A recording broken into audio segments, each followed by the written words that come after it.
Buenos días, chicos, ¿cómo están? ¿Qué tal, profesor Mendoza? Buenos días, disculpe el retraso.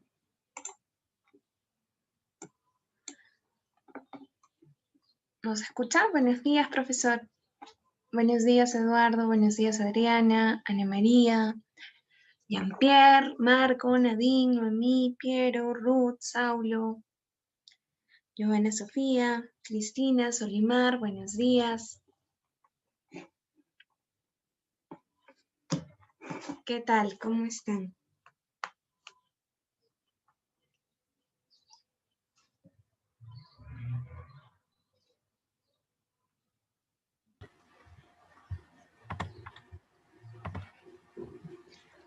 Acá te hola muchachos, buenos días, ¿cómo están?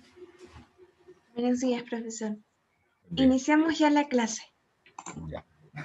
Justo iba a comer mi frutita ya que te estaba demorando. Ya, a ver. Necesito que me ubiquen, ahí está, Mega Navidad, muy bien. Necesito que me ubiquen, por favor. ¿Qué tema hicimos la vez pasada? A ver si recuerdan, para poder hacer un pequeño introductorio con el tema. Virreinato, ¿la primera parte o la segunda? Esa es la que estaba dudando. Virreinato 1, perfecto, gracias por el dato. Entonces vamos a ver el otro virreinato.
Ya aparecí.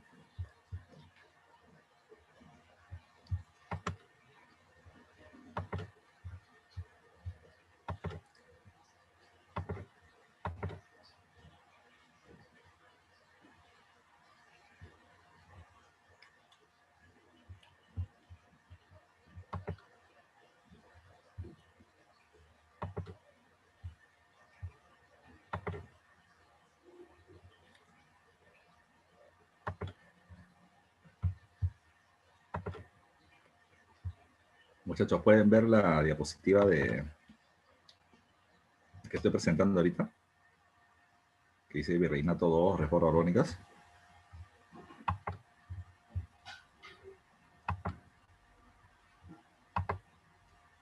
Ya, perfecto. Ya me están preguntando ya por interno lo siguiente. Me dice Israel, me dice, profe, ¿me puede explicar qué son los indios de cédula? Ya, a ver, vamos a ver. Recuerda que en la época del virreinato los indígenas están divididos en dos grupos. Uno termina siendo el indio noble, que es el cacique y sus descendientes, que son los que vienen teniendo, digamos, la dirección sobre la población indígena, se encargan de la recaudación, del cobro del tributo indígena y organizar a la mano de obra para que el corregidor los llegue a trabajar. Y por otro lado está el indio del común, o sea, el indio del común es el que no es noble. Ese indio del común también se le llama indio de cédula. ¿Por qué? Porque él ha sido registrado su nacimiento en la cédula de una provincia o de un corregimiento. Si tú has nacido en Lima, ha sido registrado tu nacimiento en la ciudad de Lima. Ahora, el indio de cédula, que es el indio del común, está obligado a mitar, está obligado a trabajar para el gobierno y terminar pagando tributo. Pero la ley era muy exacta. La ley decía que tú estabas obligado a tributar en el lugar donde había sido registrado tu nacimiento.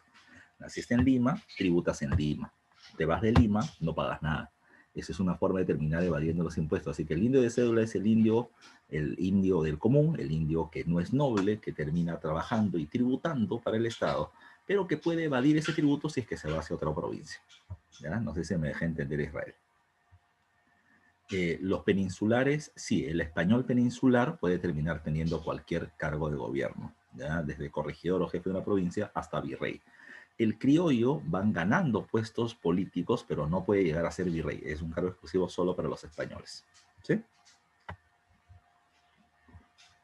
Perfecto. A ver, algo más. Me están preguntando, Saulo me pregunta, profe, ¿qué come? ¿Ya? Estoy comiendo una fruta que no sé si ustedes han probado, porque ahí me encanta, me he vuelto adicto desde el año pasado. Se llama pitahaya. ¿Ya? No sé si la conocen. ¿Ya? La pitahaya, pucha, que la probé el año pasado y qué delicia esta fruta. Es cara, pero es bien rica. ¿Ya? No te manda al baño, ¿ya? O sea, no te da, creo que están grabando de la clase, así que se van a escuchar todo lo que estoy poniendo. No te manda al baño, pero lo que sí hace es mejorar tu sistema digestivo, ¿ya? Ah, no es que te da una diarrea si lo quieres terminar poniendo, sí. Al contrario, esta fruta tiene mucha fibra. Como tiene pepitas, ¿ya? Lo que hace es limpiar el sistema digestivo, el estómago, el intestino. No, yo no soy estreñido, al contrario. No tengo esas características, pero sí sirve para la limpieza, para que salga todo listo, así. Sale todo completo, ya no queda nada ya. A ver, bueno, ahora sí vamos a terminar trabajando. Israel, está bien la respuesta que te di, ¿no? Estás ya más informado con lo que te he dicho. Bacán, Israel. Entonces, vamos a trabajar después de hablar de las diarreas y hablar del tracto intestinal, ya con la pitahaya, pero es muy rica esta fruta. Me encanta, ya, pero eso sí, carita, carita. Ahorita me he comprado regular porque he encontrado a 10 soles kilo, 10 soles kilo. En algunas temporadas llega a estar 24, 30 soles kilo, ya. Así que hay una versión de esta que acá no la encuentro, que la probé una vez en España, que es una versión así media roja, media rosada, que se llama la fruta del dragón, así se le llama. Bacán, es bien bacán la presentación. Es igualita, más grande y rosadita, ¿no? ¿Ya? Bueno, vamos a seguir trabajando. ¿Ya? A ver, bueno muchachos, esta semana tenemos que ver la segunda parte del tema virreinal. Les dije la vez pasada, por si acaso, para quienes no lo recuerdan, que el virreinato peruano se va a desarrollar entre los siglos XVI e inicios del XIX. Pero lo que estamos viendo primero son el siglo XVI y XVII, porque el siglo XVIII es otra característica diferente con los cambios de las llamadas reformas borbónicas. Entonces, vamos a terminar con el siglo XVI y XVII con las características económicas y culturales del virreinato. La vez pasada ya vimos la formación del virreinato, las medidas del cambio que hizo el gobierno del virrey Francisco de Toledo, las reformas toledanas. Vimos también la organización política, la organización social. Ahora lo que tenemos que ver precisamente es las características económicas del virreinato y las características culturales antes de ver las reformas borbónicas. A ver, vamos a ver qué sucede acá. Cuando hablamos de la economía virreinal, esta es la parte más importante, por si acaso. Y digo que es la más importante porque es la que ha venido más en preguntas de examen de admisión. Cuando hablamos de la economía virreinal, una primera característica importante es el desarrollo del mercantilismo. A ver, ¿qué es el mercantilismo? El mercantilismo es el concepto de desarrollo económico que se va a terminar teniendo en el antiguo régimen o sistema feudal de características absolutistas. El mercantilismo es el hecho por el cual el Estado promueve la actividad comercial, pero va a terminar cobrando muchos impuestos. ¿A qué me refiero con que promueve la actividad comercial? Me refiero a que, número uno, va a terminar construyendo puertos, puentes, caminos, carreteras, etcétera, para que el comercio sea más fluido. Pero a pesar de que los comerciantes van a terminar vendiendo más, van a tener que pagar más tributos, con lo cual se consolidan los ingresos del Estado. Pero para el siglo XVI, ya, el mercantilismo tiene una variante especial llamada con el nombre de bullonismo. Y eso es lo que realmente termina teniendo España. El bullonismo es el hecho por el cual un Estado muestra la riqueza económica que tiene en base a la cantidad de metales preciosos acumulados. Oro, plata principalmente. Y eso es el poder de España. España terminaba basando su poder gracias a la gran cantidad de plata que se terminaba extrayendo primero de las minas de Potosí de la zona del virreinato peruano. Entonces tú terminabas teniendo una bóveda, una arca llena precisamente de plata y con eso España podía decir que terminaba siendo el reino más rico del mundo.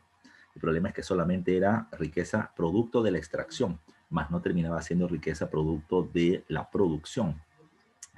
Precisamente, ya para el siglo XVII hubieron reinos que no podían competir contra España, ya porque España terminaba teniendo esa fuente de plata del territorio americano que ellos no tenían. Así que ellos comenzaron a dedicarse a la actividad comercial, ya a generar riquezas y no solamente extraerlas y almacenarlas. España almacenaba y gastaba. En cambio, España, Inglaterra, Holanda se encargaban de la actividad comercial promoviendo riqueza. Es una peculiaridad de la época. Segunda cuestión, pregunta de examen de admisión además. El poder de España se terminaba sustentando en el monopolio comercial sobre América. ¿Qué significa? De que solamente España podía vender legalmente productos sobre el territorio americano. ¿Ya? Te lo estoy poniendo así en sílabas para que lo recuerdes. Solo España podía vender legalmente productos sobre el territorio americano. Profesor, ¿a qué te refieres con eso? Que número uno, América, México, Perú, no le podían comprar productos a Inglaterra o a Francia de manera legal. De manera legal. De manera legal, solo España podía vender productos a nosotros. Punto. Ya, punto. Profe, pero estás repitiendo muchas veces la palabra legal. Sí, es que recuerden que además de lo legal existe lo ilegal. Cuando un producto ingresa de manera ilegal, es decir, cuando el producto no ha sido registrado por parte de España y no está pagando tributos, ese comercio ilegal se le conoce con el nombre de contrabando. Y el contrabando también era existente. Profesor, ¿y de dónde venía el producto de contrabando? Los primeros contrabandistas sobre el territorio americano terminaban siendo los propios españoles. ¿Ya? ¿Qué es lo que hacían, profe? Pero si ellos podían ingresar en su territorio. Sí, pues, pero tenían que pagar impuestos. ¿Qué es lo que hacían muchos españoles? Comenzaban a producir fórmulas para terminar evitando el pago de tributos. Por ejemplo, yo terminaba pasando por la casa de contratación de Sevilla, que ya te explico en un momento qué cosa es, registro que estoy llevando 100 botellas de vinos ya para poder venderlas en América. Pero cuando llegaba a América no llegaban 100, llegaban 500 botellas, porque estaban fondeando estas botellas por otros lados, porque las embarcaciones venían teniendo doble fondo, doble bóveda y por lo tanto terminaban guardando productos extras, ya que no terminaban registrando y que por lo tanto no pagaban impuestos. Eso es una forma de terminar haciendo contrabando. Pero también había que tomar en cuenta lo siguiente. Reinos extranjeros terminaban viendo en América un territorio gigantesco con mucha población y era un gran mercado. ¿Quién podía meter productos sobre el territorio americano con relativa facilidad? Terminaba siendo Portugal. Portugal tenía la ventaja sobre lo demás, que Portugal venía teniendo las costas del Brasil como parte de sus dominios. Entonces ellos podían meter productos hacia Portugal y de Portugal o hacia Brasil y desde Brasil comenzar a llevar productos de contrabando hacia otras regiones. También lo hacían, ya con un poco más de dificultad, Francia, Inglaterra, Holanda, pero insisto, de manera legal solo le podemos comprar productos a España, pero de contrabando podían ingresar productos o españoles o de otras regiones. Otra cuestión. Profe, la población americana, ya la población americana aceptaba los productos de contrabando, pero por supuesto. ¿Por qué? Por lo siguiente. Segundo punto dentro del monopolio, el exclusivismo. El exclusivismo es esto que está acá, ¿ya? En la época del virreinato, entre los siglos XVI y XVII, se termina estableciendo que solo 3 puertos podían tener comercio, ya comercio entre España y América. ¿Cuáles eran esos 3 puertos? En España está el puerto de Sevilla. En el virreinato de Nueva España o México se terminaba encontrando el puerto de Veracruz. En el virreinato del Perú terminaba estando el puerto del Callao. Solo esos 3 puertos, exclusivismo. Acá me terminé comiendo un par de palabras. Vamos a intentar borrarlo.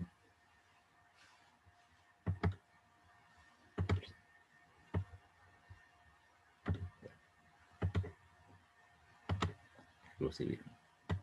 Entonces, ¿a qué me estoy refiriendo? Mira, en este comercio entre España y América existían puertos llamados con el nombre de puertos mayores y puertos menores. ¿Quiénes terminaban siendo los puertos mayores? Los 3 que están ahí, ¿ya? Cádiz no, Sevilla, ya que me estoy confundiendo, me fui al siglo XVIII.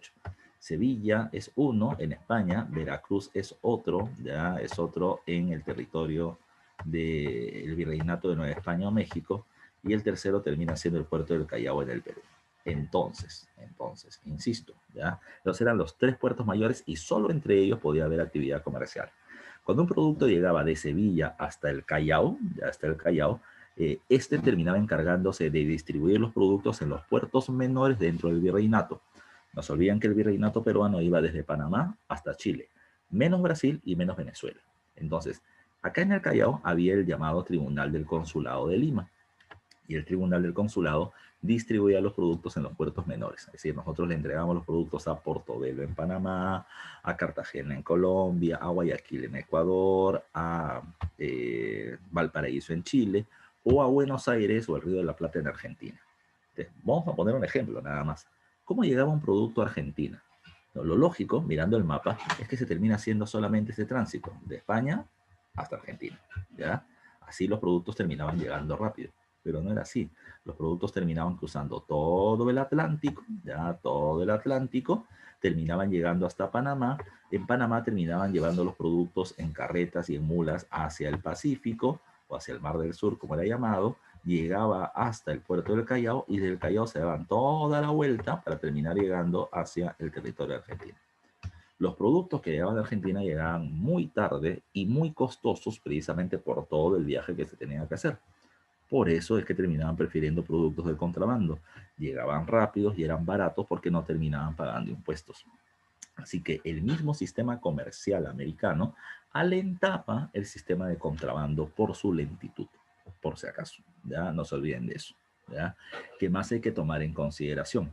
En este sistema comercial se va a terminar creando algo llamado con el nombre del sistema de galeones y flotas, o también llamado con el nombre de navegación en conserva.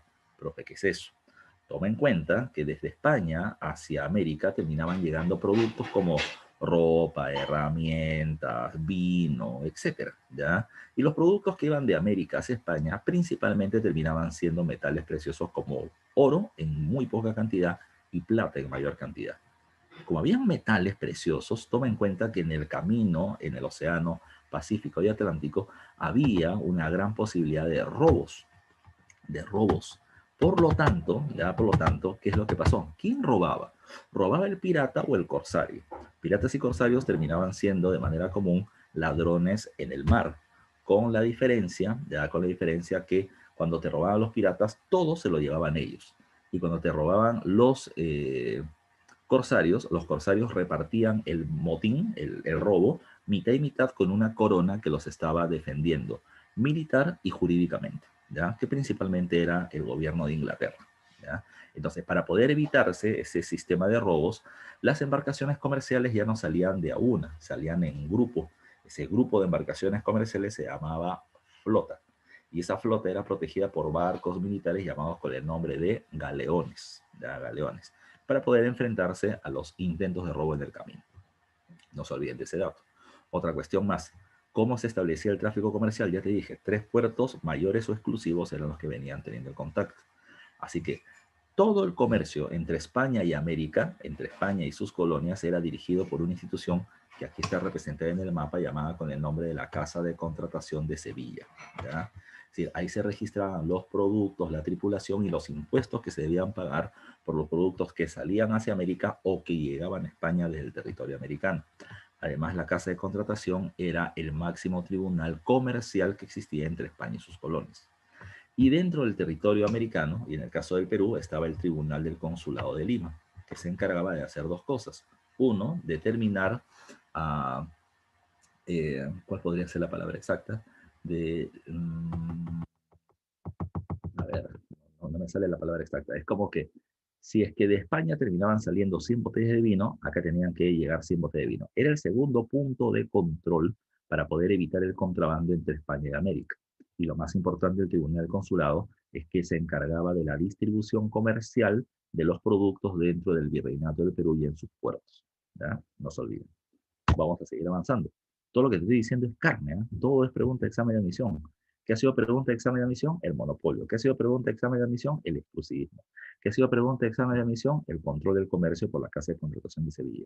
¿Qué ha sido pregunta, examen de admisión? El sistema de navegación en conserva para poder evitar el robo de piratas y corsarios. Ahí te he lanzado 4 preguntas de examen. Sigamos avanzando. ¿Cuál es la actividad económica más importante promovida por parte de la corona española en el virreinato peruano?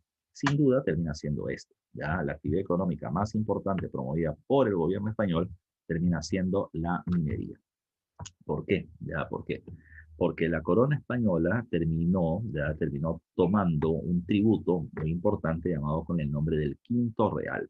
El 20% de la producción minera automáticamente pasaba a manos del gobierno español. Como esto terminaba generando muchas riquezas, la corona siempre terminó promoviendo con facilidades tributarias y demás a la explotación de minas en la región americana. A ver, ¿qué me están preguntando por interno?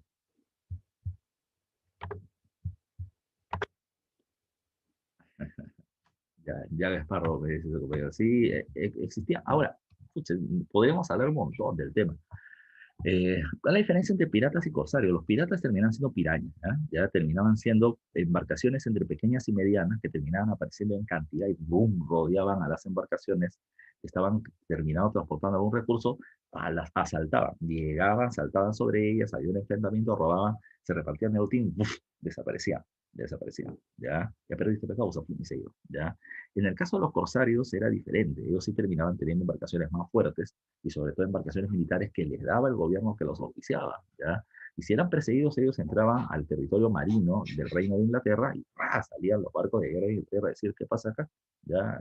Oye, ellos me robó, está bien, están en mi territorio, tú no puedes venir acá. Automáticamente los terminaban protegiendo. Eran sistemas diferentes, aunque los dos eran ladrones, ¿ya? Sí, las embarcaciones son mucho más lentas, pero por eso mismo los piratas terminaban teniendo más éxito, porque eran pequeños y rapiditos, ¿ya? Llevaban corriendo, te cogoteaban y se desaparecían, ¿ya?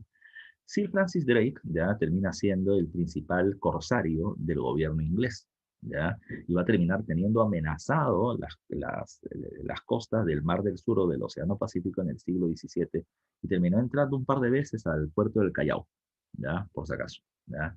Ahora, regresemos por acá, porque si no, no termino nunca. En el caso de la minería, insisto, España terminaba teniendo una gran ventaja. ¿Cuál terminaba siendo la ventaja? Tenía la mina de plata más grande del mundo entre los siglos XVI y XVII en el Perú, que era la zona minera de Potosí, ¿ya? Y recuerden, y te lo dije la vez pasada con Toledo, que las minas de plata terminaban teniendo un producto complementario, que terminaba siendo el mercurio de la zona de Huancavelica. ¿Por qué? ¿Ya? ¿Por qué? Porque recuerden que el mercurio servía para purificar los metales. Así que estas minas eran complementarias y van a terminar siendo importantes para la época de reinado. ¿Qué más hay que tomar en cuenta? Además de la minería, otra actividad importante termina siendo el tema de la agricultura, ¿ya? Cuando hablamos del tema de la agricultura, hay que tomar en cuenta algunos aspectos. ¿Ya? Primero, ¿dónde se hace la agricultura? En la tierra, ¿no? No se va a hacer en el aire, ¿no? Entonces, ese tema de la propiedad sobre la tierra es importante, y hay que verlo porque ha sido pregunta de examen de admisión. Recuerden que los primeros españoles que van a invadir América y el Tahuantinsuyo de manera particular, se va a terminar haciendo con ellos no entrega de tierras en propiedad como ellos querían. ¿Ya? Ellos querían ser señores feudales, tener tierras en propiedad de campesinos que le tributen. Pero solo les dieron encomiendas, ¿ya? Pueblos indígenas bajo su administración, que supuestamente eran hereditarias y perpetuas, pero con las leyes nuevas de Indias se les terminó retirando ese beneficio. ¿Ya? ¿Qué pasó? ¿Ya? ¿Qué pasó? Cuando se forma el virreinato, el gobierno necesita funcionarios experimentados para que terminen organizando ya el sistema de gobierno del Perú. ¿Dónde estaban esos funcionarios experimentados? En España. Entonces, ¿qué cosa fue lo que se hizo? Se comenzó a alentar a que funcionarios españoles vengan a América y para ello se les termina dando altos beneficios. Uno de ellos terminaba siendo entregarle muchas tierras en propiedad. Si tú terminabas teniendo 500 hectáreas de tierras en España, venías a que te dan 2.000. Ya te dan 2.000. Pero, ¿cómo te daban esas tierras? Para eso había un título de propiedad. Ese título de propiedad otorgado por parte del gobierno español se le conoce con el nombre de la Merced Real. No se olviden, ¿eh? El título de propiedad sobre un terreno ya es otorgado por el rey y ese título de propiedad se le conoce con el nombre de la Merced Real. No se olviden de ese dato. Ya no se olviden de ese dato. Dato 1. Ahora, ¿qué sucedía? Habían españoles que no se les había dado título, que no se les había dado merced real. Pero como los españoles no eran muchos, ¿qué es lo que hicieron? Ellos se apropiaron de un pedazo de terreno con población indígena. Los organizaban, los hacían trabajar, los explotaban y ganaban dinero, pero también le cobraban tributo y se lo daban al gobierno español. Cada cierto tiempo, el gobierno español hacía censos, que ya te dije la vez pasada con Toledo, se les llama con el nombre de visitas. ¿Ya? Entonces, cuando hacían una visita, ¿qué cosa fue lo que pasó? Encontraban estos españoles que eran posesionarios de tierra, se les decían, a ver, ¿dónde está tu merced real? Demuéstrame que la tierra es tuya. Y decían, ¿sabe qué, señor? No, a mí nunca me han dado este título de propiedad. Yo vengo acá viviendo con mi familia hace 20, 25 años, pero nunca me dieron un título. ¿Qué cosa es lo que debía pasar? Le debían quitar las tierras, porque estaban tomando tierras que no eran suyas, le estaban usurpando.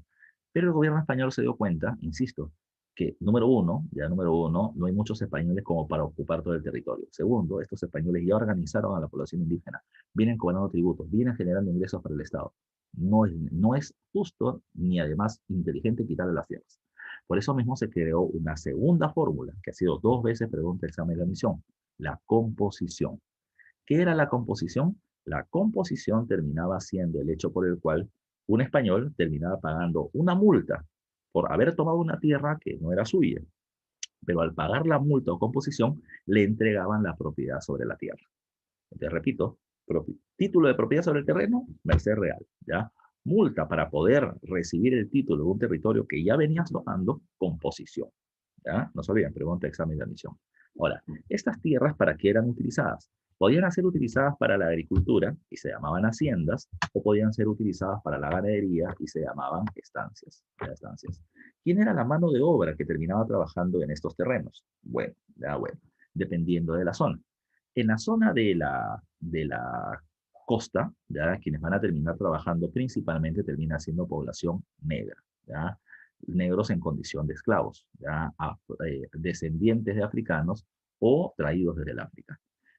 Profesor, ¿y por qué los negros no terminan trabajando en la sierra? Creo que te lo dije la vez pasada, no soportan la altura, ya no soportan la altura. Además, la corona española quiere evitar la unión de negros e indios, que eran los sectores sociales más explotados, para poder evitar rebeliones.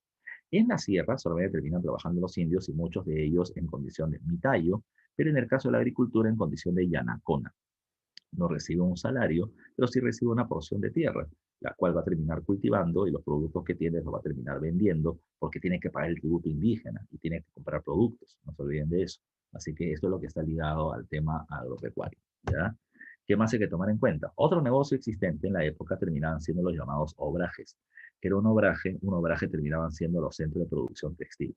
España entendió cuando invadió América de que, uy, acá nos doblamos, hay un montón de población y a toda esta población le va a vender ropa. Ese era un gran negocio. Pero España no venía teniendo la capacidad productiva para terminar satisfaciendo la demanda de ropa de toda la población. Por tanto, terminó permitiendo que en América comiencen a haber industrias de producción de ropa, los obrajes, ya los obrajes. Ahora, ¿qué más hay que tomar en cuenta? Además de los obrajes, tienes lo que te dije hace un rato. El comercio entre España y América estaba controlado por la Casa de Contratación de Sevilla y el comercio en América o en el Virreinato peruano era manejado por el Tribunal del Consulado en Lima. No se olviden ustedes. Datos sobre la economía. ¿Qué más sobre la economía? Los impuestos. De eso también ha venido varias veces pregunta de examen de admisión. ¿Ya? Primer impuesto a tomar en cuenta. ¿Ya? Primer impuesto a tomar en cuenta. El que está en el tercer punto, el quinto real. Ya te lo dije hace un rato. El quinto real era la quinta parte o el 20% de la producción minera y de los tesoros hallados en el Perú que se le entregaba a la corona española. Profe, ¿cómo se entregaba eso? A ver, tú ibas a la mina, ya sacabas la plata que estaba con varios metales, lo pasabas por la purificación del sistema de mercurio y terminabas teniendo un lingote de plata. Luego de eso, no es que agarres tú con una reglita, ya con una reglita el lingote y termines cortando la quinta parte y esta parte es para el rey. No, este lingote terminaba pasando a las denominadas casas de moneda, ya, las casas de moneda. Y en la casa de moneda, el lingote era convertido en moneditas, ya en moneditas. Se les acuñaba, se le ponía la cara del rey y el escudo de la corona española, y la quinta parte de la cantidad de monedas que se tuviera se le pasaba a la corona. Ese era el quinto real, ¿ya? La primera casa de moneda estaba en Lima y está casi a la espalda del Congreso en la actualidad, ¿ya? Todavía sigue funcionando y tiene museo. Pero tomen en cuenta lo siguiente, ya tomen en cuenta lo siguiente. Los productos salían de Potosí y llegaban hasta Lima. Y acá salían 50 toneladas de plata y acá llegaban 48. Desde el camino, uy, se perdían las cosas. Uy, se perdían las cosas. Entonces, se terminó creando una casa de moneda en Potosí para que no haya tantas pérdidas o tanto robo, ¿ya? Por si acaso. El otro impuesto importante es el que se le pagaba a la iglesia. ¿Quién pagaba ese impuesto? Todos los católicos. ¿Y quiénes eran en el Perú católicos? Todos, ¿ya? Porque recuerden que no podía haber otra religión. Si tú eras luterano, judío, musulmán, calvinista, automáticamente Tribunal del Santo Oficio de la Inquisición y el castigo podía ser hasta la muerte. Así que obligatoriamente eras católico y todos los católicos tenían que pagar impuestos a la iglesia, el 10% de tus ingresos, ¿ya? Principalmente la producción agropecuaria. Así que no se olviden que eso termina siendo el diezmo. ¿Qué otro impuesto existía? El impuesto al comercio, ¿ya? El impuesto al comercio. Así como en la actualidad se paga el IGB, el IGV, el IGB, recuerden que es el 18% actual. Antes en el virreinato eso se le conocía con el nombre de alcabala. Entre los siglos XVI y XVII, la alcabala era solo del 2% del precio de los productos. Si una chompo costaba 100 soles, tú pagabas 2 soles de impuestos. No era mucho, ya no era mucho. Por otro lado, estaba el almojarifazgo. Profesor, ¿qué es esto? Por ejemplo, estamos en época navideña, te quieres comprar tu Play 5, ya, para tenerla en tu casa. Y como no lo están vendiendo todavía en gran cantidad acá, lo tienes que importar. Si lo vas a importar, ¿qué va a pasar? Yo traigo el producto, lo pido por Amazon, por Alibaba, etcétera, ¿ya? Y me termina llegando hacia el puerto o el aeropuerto. Ahí hay un sistema llamado aduanas y ahí van a retener tu producto. Para poder liberar tu producto, tú tienes que pagar el impuesto aduanero, del impuesto aduanero. En la época del virreinato, eso se llamaba almojarifazo. El impuesto por aduana se llamaba almojarifazo. El impuesto, ya sea por la importación o por la exportación de productos, por el comercio internacional, almojarifazo. ¿Ya? No se olviden, ¿ah? Profesor, de esto, ¿cuál ha sido pregunta? Alcabala, Quinto Real y almojarifazo. ¿Qué más? ¿Ya? El impuesto más extendido, ¿ya?, del virreinato es el tributo indígena. ¿Por qué? Porque la mayoría de la población del virreinato es indígena, ¿ya? ¿Y por qué lo pagaban? Por ser indígenas. No había tributo negro, no había tributo blanco, solamente había tributo para el indio por ser indio. Ya era un tributo claramente racista. De ese tributo, recuerden, no lo paga el indio noble, casi que no, lo paga el indio común o indio de cédula. Otra característica, recuerden ustedes que como el indígena, y te lo dije la vez pasada, como al indígena se le está cobrando este impuesto de manera particular, se le exime de algunos otros tributos, como por ejemplo la alcabala. Otra pregunta de examen de admisión. La media anata. La media anata terminaba siendo el impuesto que terminaban pagando los funcionarios del gobierno. En castellano, profe, en castellano significaba que si tú ingresabas a un cargo como el cargo de corregidor, funcionario del gobierno, durante todo el primer año, de bien el nombre anata, la mitad de tu sueldo, media, ya la mitad de tu sueldo, terminaba siendo pagado al gobierno como tributo castellano, si tú ganabas 10.000 soles, 5.000 soles de impuestos. Porque no es un montón, es un montón, es un montón. Pero la idea era que tú estabas entrando al gobierno para servir al gobierno, no para servirte de él por su salario. ¿Qué hacías tú durante los 12 meses? Te quedas calladito, porque después de eso ibas a terminar teniendo un trabajo fijo y estable con un buen salario. Así que mejor callar. Esa era la situación. Pregunta, examen de admisión, la media nata, pagado por los funcionarios del gobierno. Otra pregunta, examen de admisión con los tributos, el cabezón. ¿Ya? El cabezón, ten cuidado con lo que estás pensando. ¿Ya? El cabezón fue pregunta de examen de admisión y ¿qué cosa era eso? El cabezón era una multa más que un impuesto. ¿Ya? Si tú eras dueño de 1.000 hectáreas de tierras y no estabas utilizando 200 hectáreas, el gobierno te decía, por esas tierras que no estás usando, como no estás generando puestos de trabajo, ni estás generando ganancias ni tributos para el Estado, multa. Y esa multa se llamaba cabezón. Pregunta de examen. Por las tierras agrícolas rurales no utilizadas. Pregunta de examen. ¿Ok? Otra cuestión. Salgamos del tema económico, que te he dicho un montón de preguntas de examen, y nos vamos al tema cultural.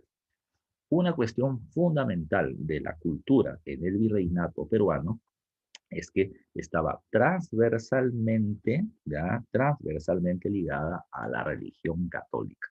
La religión terminaba teniendo el control de la educación y la influencia sobre la arquitectura, la escultura, la pintura, el arte y todo precisamente lo que esté ligado al área cultural. Entonces, es la Iglesia Católica la institución más influyente en el tema cultural durante la época del virreinato. A ver, ¿qué hay que ver con respecto al virreinato? Número uno, ya, número uno. Vamos a ver primero el tema de la educación. La educación, como se está poniendo ahí, es de carácter elitista. ¿Qué significaba? ¿Ya? ¿Qué significaba? Que solo la nobleza podía acceder a la educación. ¿Ya? Eso es un poco relativo, ya te explico por qué. ¿Ya? O sea, los nobles venían teniendo automáticamente el derecho de poder acceder al sistema educativo.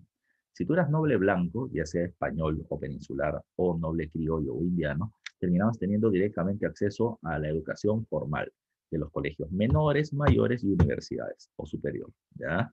Si tú eras noble indígena, también tienes acceso a la educación, pero una educación diferente que eran los llamados colegios de caciques. ¿Ya? No se olviden que en el virreinato se intentó hacer esto de las dos repúblicas, la República de Españoles y la República de Indios. Entonces ellos tenían beneficios, pero cada uno por su cuenta, lo que implicaba segregación. Blanco con indio no se va a terminar juntando. ¿Ya? ubícate, eres noble, pero no eres como yo, ¿ya? Por otra cuestión, ¿ya? Por otra cuestión, profe, alguien que no era noble podía acceder a la educación, sí, pero tenía algunas limitaciones. Si tú eras español o criollo, ya podías ingresar a la educación siempre y cuando tuvieras dinero para poder pagar. Y además de eso, termines siendo hijo de matrimonio. Si eres hijo natural, no. ¿Ya? Profesor, ¿qué es eso? Si tus papás no están casados, ya no están casados, viven juntos, pero no están casados, y fuera del matrimonio te han tenido a ti, entonces por lo tanto tú no podías acceder a esto. Yo no sé si esto sigue pasando, pero yo recuerdo hace muchos años que a mi hermano, el que está antes que yo, lo quisieron meter a un colegio católico, pero colegio católico católico, ya el Santo Toribio. Y lo quisieron meter ahí y vino un representante del colegio a terminar haciendo una suerte de encuesta, ¿no? O sea, a ver si terminaba teniendo, por ejemplo, padres que hayan sido, o sea, si han nacido dentro del matrimonio, si ha sido bautizado. Y bajo esas consignas te terminaban dando el permiso para poder acceder a este colegio. Estamos en el siglo XX, pero esas son las mismas condiciones de la época del virreinato. Tenías plata, podías acceder, ¿ya? Pero habría que tomar en cuenta, profe, una pregunta. Y si tú eras español, ya español, o sea, tu familia es española, has nacido acá, pero no tienes plata, ya, y no eres noble, no podías acceder. Habían algunos casos, ya habían algunos casos. Por ejemplo, la Universidad de San Marcos terminó teniendo un colegio, ya un colegio menor, que terminaba sirviendo para eso, ya. Si no me falla la memoria, creo que es el San Martín, no recuerdo muy bien, pero terminaba siendo un colegio para españoles pobres, ¿ya? Pero españoles, ¿ya? Indio pobre, o sea, que te enseñan tu viejo, ¿ya? Pero si eras español, español peninsular o español americano, terminabas teniendo esa suerte de colegio con apoyo social, ¿ya? Con apoyo social. Otra cuestión, lo que le decía hace un rato, la educación es organizada por la Iglesia Católica. Todos los colegios van a terminar siendo dirigidos por parte de alguna orden religiosa, dominicos, franciscanos, agustinos o jesuitas. Sobre todo los jesuitas, que son los que dirigen los principales colegios de la época, ¿ya? Por otro lado, la educación termina teniendo una fuerte influencia escolástica. Y cuando hablamos de la escolástica, hay que terminar considerando lo siguiente. En la escolástica se termina planteando que tú tienes derecho, ya tú tienes derecho eh, a, bueno, disculpa, la educación es de carácter memorística. ¿Qué significa eso? El mejor estudiante no es aquel que termina improvisando una nueva teoría. El mejor estudiante es aquel que termina repitiendo exactamente al pie de la letra lo que terminan diciendo los principales intelectuales. Sobre todo, ya sobre todo Aristóteles. En el debate, ganaba el debate no aquel que tuviera alguna idea más innovadora, sino que ganaba el debate aquel que se terminaba ciñendo más a las propuestas básicas de intelectuales como Aristóteles. Hay una frase que dice, "Die Meister dix", ya el maestro dijo. Es lo que el maestro decía, todo el mundo tenía que terminar acatando, ¿ya? No hay esta idea de terminar superando al maestro, no hay esta idea de contradecir al maestro, no. Tú contradices golpe, porque tienes que aprender de memoria. La letra con sangre entra, ya era una frase también de la época, ¿ya? Así que tú tenías que repetir de memoria, si no, golpe, ¿ya? Otra cuestión, los niveles no están claramente establecidos. ¿Por qué? ¿Ya? ¿Por qué? Porque voy a repetir, ¿qué cosa era el colegio de caciques? ¿Era colegio menor? ¿Era colegio mayor? ¿Era superior? No se puede definir como tal. Entonces es un poco difícil terminar poniendo ese tema de límites. Otra cuestión, hablamos de que la educación es de carácter escolástica, pero en los colegios jesuitas eso se fue dejando de lado. Así que no es muy claro terminar poniendo categorías tan exactas o tan generalizantes para el tema del virreinato, ¿ya? A ver, tipos de enseñanza. La educación podía ser, y eso se pregunta el examen de admisión, ¿eh? La educación podía ser formal y no formal, ¿ya? Formal y no formal. Formal es cuando se termina haciendo en un centro de estudios, ¿ya? En un centro de estudios. Y esto podía terminar siendo los colegios menores, que eran algo así como la educación primaria, ¿ya? Los colegios mayores, que eran algo así como la educación secundaria, y la educación superior, que eran las universidades, ¿ya? Eso terminaba siendo una educación formal, ¿ya? Formal. ¿Qué se enseñaba en los colegios menores? Repito, como eran como la primaria, se te enseñaba a leer y escribir, ¿ya? Leer y escribir. Por eso dice acá primeras letras. Se te enseñaba a escribir, a hablar y a pensar.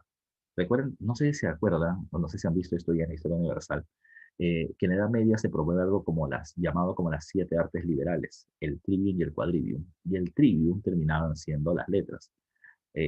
Gramática, saber escribir; retórica, saber hablar; dialéctica, saber pensar; filosofía. Eso mismo es lo que se va a terminar enseñando acá. Educación básica regular. En la educación, en los colegios mayores, que era algo así como la secundaria, ¿ya? Terminaba siendo una preparación más exhaustiva, más profunda, de religión, de dialéctica, de matemáticas, ¿ya? Etcétera. Pero hay varios colegios mayores que terminaban teniendo una educación de tan buena calidad que tú terminabas culminando tu educación en el colegio mayor y luego terminabas dando un examen de suficiencia en San Marcos para que te terminen dando tu título profesional, ¿ya? Sobre todo los colegios mayores de los jesuitas, que eran, repito, los que mejor manejaban el sistema educativo, ¿ya? Por otro lado, la educación formal solo era para los varones, ¿ya? Solo para los varones. Repito, cuando hablamos del español estamos hablando del español peninsular o el español americano, el criollo. Y también para los indígenas nobles, no se olviden de eso, ¿ya? Por eso dice acá, criollos también, siempre y cuando puedan pagar. Y en algunos casos muy excepcionales, los mestizos, muy excepcionales. Pero recuerden que la educación era para este grupo, porque las mujeres, la mujer no, ya, la mujer no. La mujer era parte de otro lado, la educación no formal. Esto ha sido pregunta de examen de admisión. La educación no formal es la que no se hacía en la escuela, ¿ya? Pero igual obtenías información que te servía para la vida, ya sea para tu educación ética, moral o laboral, por ejemplo. ¿Dónde había educación no formal? En las familias, en las familias. Por ejemplo, tú podías provenir de una familia noble, rica, o una familia de comerciantes ricos, ¿ya? Por ejemplo, si eras noble y eras varón, tú podías tener acceso a un colegio, pero tu padre o tu familia no quieren que vayas a estudiar a un colegio, ¿no? Así que te contratan profesores particulares. Tú puedes tener una mejor educación incluso que la que vienes teniendo en una escuela, pero si no has pasado por una escuela, es educación no formal, ¿ya? Otra cuestión, ya que te ponen los gremios, ¿qué pasa? Los gremios son la unión de los artesanos de un mismo oficio. Supongamos que un grupo de mestizos, por ejemplo, terminan siendo carpinteros en la zona no sé, de San Juan de Miraflores, ¿ya? Entonces, este gremio de carpinteros junta una platita y terminan pagando un profesor para que este profe le enseñe a sus hijos. Esos niños están educados. Problema, no han pasado por una escuela, es educación no formal, ¿ya? Tercero, las parroquias, en la iglesia, ¿ya? En la iglesia. En la iglesia te van a terminar enseñando a rezar, te van a enseñar a orar, te van a enseñar las leyes de la iglesia, el catecismo, y te pueden terminar enseñando a leer y escribir, ¿ya? Pero como no es colegio, educación no formal. San Marcos terminó preguntando cómo se accedió a una educación no formal en el virreinato. La respuesta terminaba siendo en los talleres, que eran parte de los gremios, donde te enseñaban carpintería también. Esa es otra cosa. Si tu padre es carpintero, te enseña a ser carpintero. Si tu padre es ceramista, te enseña a hacer cerámica. Si tu padre es hacer joya, te enseña a hacer joya para que con esto vivas.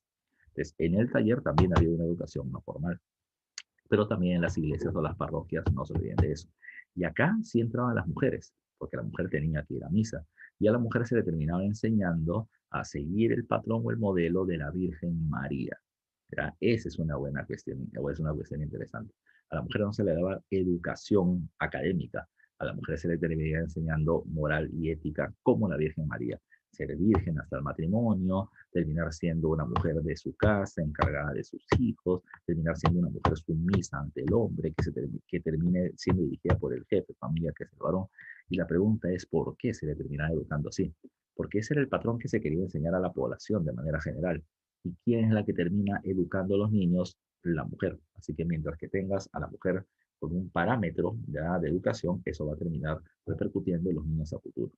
Profe, eso sigue pensando hasta ahora. La verdad es que más o menos, ¿ya? La verdad es que más o menos.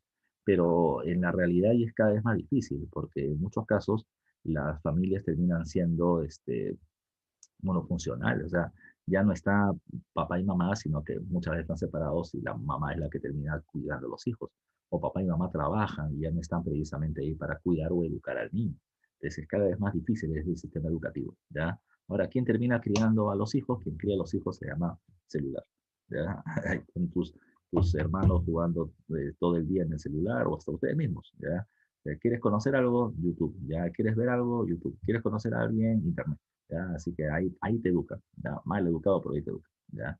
En la educación superior hablamos de las universidades, ¿ya? Y cuando hablamos de las universidades, terminamos teniendo lo siguiente, ¿ya? Lo siguiente. La universidad más antigua que funciona legalmente en el territorio americano termina siendo San Marcos. ¿Por qué lo digo así? Porque la primera universidad que comienza a funcionar es la Universidad de Santo Domingo en Centroamérica. Lo que pasa es que esta universidad venía teniendo permiso papal, ¿ya? Pero para que sea legalmente funcional en el territorio americano debería tener permiso del Papa y permiso del Rey. Y el primero que viene teniendo bula papal y real cédula monárquica termina siendo San Marcos, que funciona del 12 de mayo de 1551. Pregunta examen de admisión. ¿Quién se encargó de organizar la fundación de la Universidad de San Marcos? Fue un sacerdote de la Orden de los Dominicos, ¿ya? Llamado Fray Tomás de San Martín. Fray Tomás de San Martín, ya, digamos así, canalizó el pedido de los nobles de la ciudad de Lima, ya, que querían una casa de estudios superiores para ellos y para sus hijos. Entonces, él fue precisamente ante la corona y negoció la formación de la Universidad de San Marcos. ¿Ya? Eso por acá dice, fue de la Universidad de Lima, te has confundido. No, no, no, no, no. Lo que pasa es que el nombre era así. Inicialmente el nombre de San Marcos es Estudios Generales de la ciudad de Lima y luego pasa a llamarse Universidad de Lima, ¿ya? Y luego se le termina pasando a llamar con el nombre de Academia San Marcos, ¿ya? Academia San Marcos o Universidad de San Marcos. Acá dice Urbis Reium in Perú, ¿ya? Acá está, si no lo logras ver, Urbis Reium in Perú. Urbis Reium es Urbis ciudad, Reium de los Reyes, la ciudad de los Reyes, así se le llama, ¿ya? La ciudad de los Reyes del Perú. 3 veces coronada Ciudad de los Reyes, por eso es que aquí están las 3 coronas, ya las 3 coronas que hacen la ciudad de Lima. Acá terminas teniendo 2 columnas, que son las columnas herculeanas, que vienen estando sobre el mar, porque una columna está en España y otra está en América, separados por el Atlántico, ¿ya? Ahora, dice acá plus ultra, más allá, ya más allá, porque el dominio español va más allá del mar hacia el territorio americano.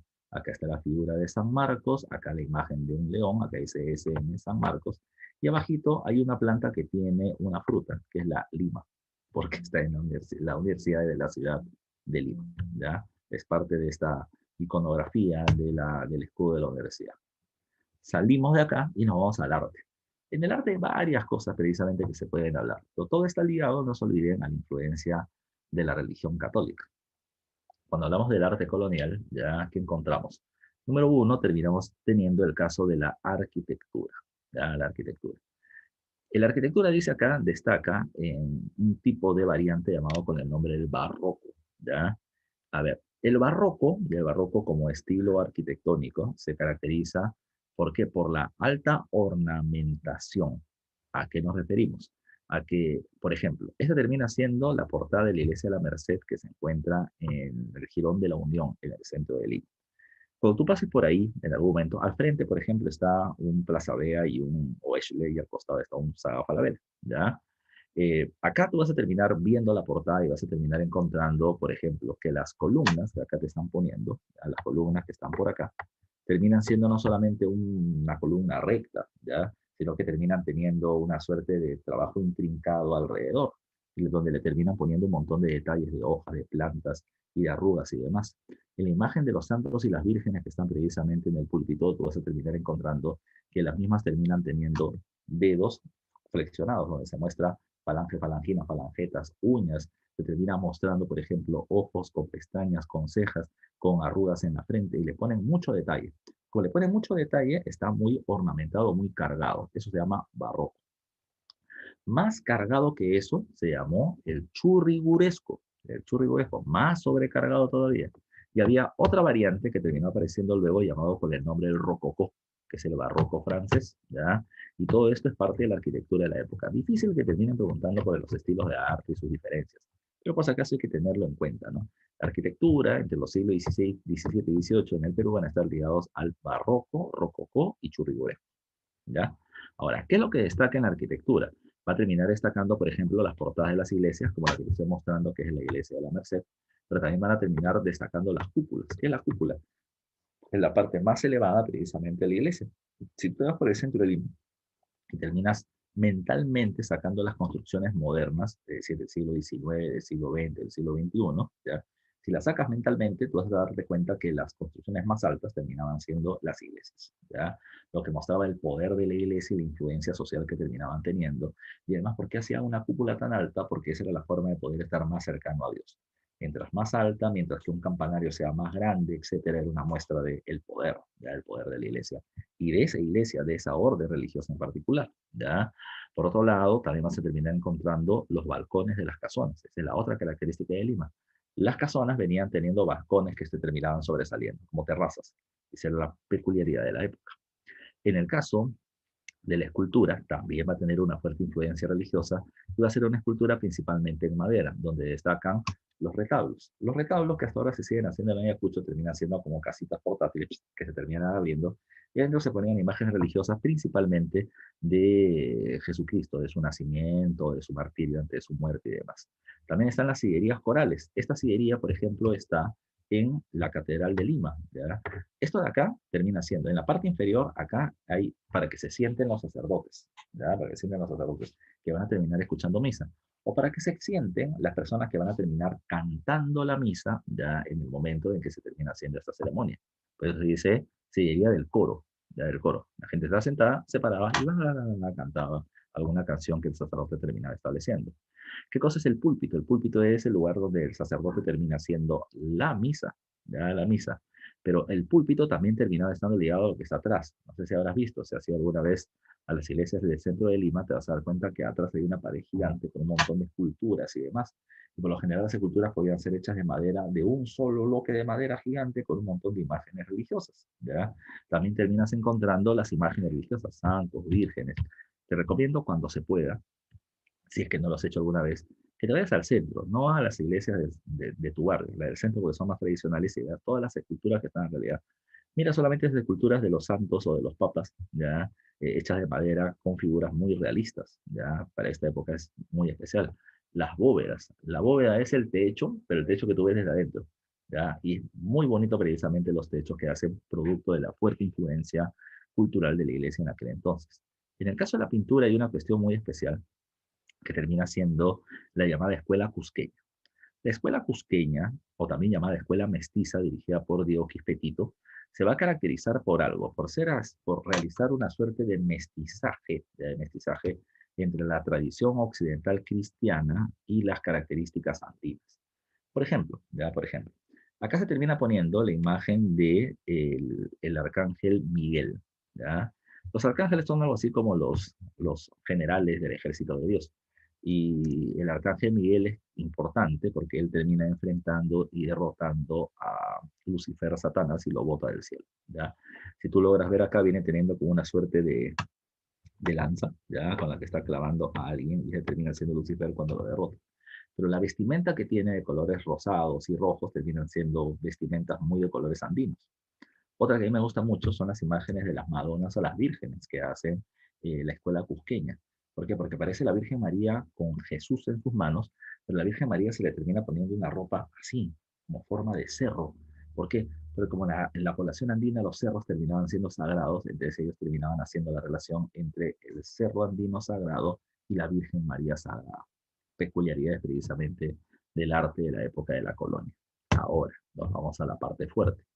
Esto de acá también ha sido muchas veces pregunta de examen de admisión. Hay mucho profesor especialista en el tema del siglo XVIII, reformas borbónicas en la universidad, y por eso han preguntado muchísimo.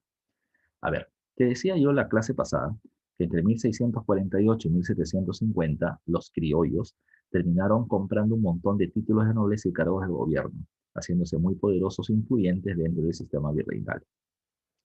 Por eso mismo es que se hablaba de la edad de oro criolla. Yo le decía que los corregidores o los jefes de las provincias terminaban siendo criollos, que los que dirigían el tribunal del consulado por el manejo del comercio, criollos, los que dirigían, por ejemplo, la Real Audiencia, en su mayoría criollos, y se había terminado creando un sistema de gobierno paralelo a España.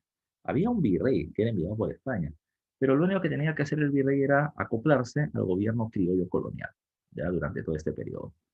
En el año 1702, el último rey de la familia Habsburgo, llamado con el nombre de Carlos II, el hechizado, fallece. A él se le pone el apelativo del hechizado. ¿Por qué? Porque tuvo 6 esposas con todas relaciones sexuales y con ninguna hijo. ¿Ya? ¿Por qué? Porque era estéril. Por eso creía que le habían hecho algún tipo de brujería. Por eso el nombre del hechizado. Cuando él fallece, hay un problema. Él no ha cumplido su función de rey. Además de gobernar, él tiene que tener descendiente, heredero al trono, y no lo tiene. Eso terminó generando que los dos reinos más poderosos de Europa terminen peleándose para competir, para ver quién impone al nuevo rey de España. Francia, de la familia Borbón, ya dirigida por el rey Luis XIV, va a terminar buscando imponer a su sobrino llamado Felipe de Anjou, ya como nuevo rey de España con el nombre de Felipe V. El rey Carlos II de España, amenazado por Francia, acepta precisamente poner a un Borbón como nuevo gobernante. Pero esto no le gustaba a Inglaterra. ¿Por qué? Porque si un francés gobernaba España, los franceses podían acceder al mercado americano y esto los iba a terminar convirtiendo en el reino comercialmente más poderoso e inalcanzable. Por eso es que Inglaterra dijo, aguanta, se acaba de morir un rey Habsburgo en España, ¿por qué no sigue gobernando un Habsburgo? Si el rey no ha tenido hijos, entonces traigamos un Habsburgo de Austria. Así que Inglaterra promueve la candidatura ya de Carlos III, ya, o quien iba a ser Carlos III, Habsburgo del territorio austriaco. Eso terminó generando una guerra llamada con el nombre de la Guerra de Sucesión Española. Francia candidateaba al Felipe V y Inglaterra financiaba o respaldaba a Carlos III Habsburgo. ¿Qué sucedió? Esta guerra va a durar 12 años, de 1702 al año 14. Y después de 12 años, el candidato inglés, Carlos III, decide retirarse. ¿Ya? Se convirtió en emperador de Alemania y no se metió más a la pelea. Por lo tanto, se terminó firmando un acuerdo de paz llamado la Paz de Utrecht. ¿Ya? En la Paz de Utrecht se estableció que Francia establecería quién iba a ser el rey de España, ¿ya? España iba a seguir siendo un reino autónomo, es decir, mi rey será un francés, pero no será una provincia de Francia. Y tercero estaba Inglaterra. Inglaterra terminaba teniendo derechos, ya derechos comerciales limitados sobre el territorio americano. ¿Ya? Entonces, así se firmó la Paz de Utrecht. Cuando los franceses llegan al gobierno, cuando los Borbón llegan al gobierno, de que se dan cuenta de que España termina siendo un reino muy mal administrado. España terminaba comportándose como una monarquía medieval donde cada señor feudal terminaba siendo autónomo por completo y el poder del rey era muy limitado. No nos olvidemos, creo que todavía no llegas ahí, pero no nos olvidemos que Francia estaba dirigida por un sistema de carácter absolutista. Por lo tanto, lo que el rey decía ya se cumplía sometiendo a los señores feudales. En Francia se había establecido una burocracia profesional, funcionarios del gobierno que habían estudiado una carrera y servían para poder administrar las provincias de manera eficiente, haciendo un eficiente cobro de los impuestos. ¿Qué van a hacer los Borbón? Van a hacer ello. Van a terminar aplicando estas ideas de gobierno centralizado, absolutista y de burocracia profesional en España. Ese cambio se le conoce con el nombre de las reformas borbónicas. ¿Y por qué se va a terminar caracterizando? Por la modernización del Estado español, ¿ya? Implantando un sistema administrativo eficiente, un control de las provincias, un fuerte cobro de los impuestos y un gobierno centralizado en manos del rey. Repito, el modelo absolutista francés fue llevado a España y comenzó a funcionar porque España va a comenzar a obtener mayor cantidad de ingresos. A partir de eso, España se comienza a preguntar, ¿y si con un sistema así de ordenado nos va bien, ya nos va bien, rompiendo con las corrupciones y la ineficiencia del Estado en este territorio? La pregunta es, ¿y en América? ¿Y en América cómo está la situación? ¿Por qué América no nos paga tantos impuestos como antes? Así que lo primero que hizo la corona española fue preguntar a América qué es lo que pasaba, por qué no pagaban tantos impuestos como antes. La respuesta no la daba el virrey, porque los virreyes entraban y se iban. La respuesta la dio la Real Audiencia de Lima, manejada por los criollos en el territorio peruano. Ante la pregunta, la respuesta va a terminar siendo, uy, lo que pasa, España, es que Potosí ya no produce tanta plata como antes y como ya no hay tanta plata, ¿ya? Entonces no hay mucha circulación de moneda y eso limita la actividad comercial y los ingresos del Estado y por eso es que te pagamos menos impuestos que antes. Al principio la corona española estaba satisfecha con esa respuesta porque estaba preocupada por lo que está pasando allá en España. Pero luego comienza a sospechar un poco más y comienza a enviar espías. Es ahí donde entra la figura de este personaje. Carlos III termina siendo considerado como el rey que aplica las reformas borbónicas con fuerza para el territorio americano. Carlos III envía a un par de espías que venían a hacer estudios de hidrología, de geología, de mineralogía. Eran Jorge Juan y Antonio de Ulloa. Ellos vinieron hacia el virreinato peruano, supuestamente para hacer esas investigaciones, pero en realidad lo que estaban haciendo era terminar escribiendo informes para el gobierno español. Eran una suerte de espías. Ese informe luego va a ser conocido con el nombre de las Noticias Secretas de América y se daba a conocer la tremenda cantidad de evasión tributaria que existía en el virreinato, los altos niveles de corrupción por parte de los criollos y las instituciones de gobierno, pero además y sobre todo del tremendo abuso que se venía teniendo sobre la población indígena. En base a todo esto, Carlos III dijo, ah, no puede ser. ¿Qué hay que hacer? Hay que terminar interviniendo el gobierno americano para que España tenga un mayor control sobre ese gobierno y pueda terminar teniendo un mejor cobro de impuestos. Es así que las reformas borbónicas se van a terminar aplicando para América. Si es que el rey quería eso, ¿qué tenía que hacer? Tenía que sacar a los funcionarios del gobierno que estaban permitiendo esa ineficiencia y corrupción. ¿Y quiénes eran estos? Ellos terminaban siendo los criollos. Los criollos van a terminar siendo retirados de muchos puestos claves en el gobierno americano y van a ser reemplazados por españoles, ¿ya? Por españoles. Entonces, ¿qué cosa terminó siendo la reforma borbónica? Pregunta, examen de admisión. La reforma borbónica terminó siendo una serie de medidas, ya una serie de medidas aplicadas por España sobre América, para terminar retomando el poder político, sacar a los criollos del gobierno, el poder económico, tener un cobro más eficiente de impuestos y un control militar sobre América, ya sobre América. Repito, América era su colonia, pero habían perdido el control durante todo el siglo anterior, que era la edad de la criolla, y ahora España venía a imponer su autoridad. La pregunta es, profe, ¿y los criollos o americanos estuvieron contentos? Para nada. Después de 100 años de manejarse ellos a su antojo, pues ahora venían a quitarle el poder. No es algo que les agrade, pero España se termina imponiendo. Ya España se termina imponiendo. Claro está que van a terminar apareciendo protestas.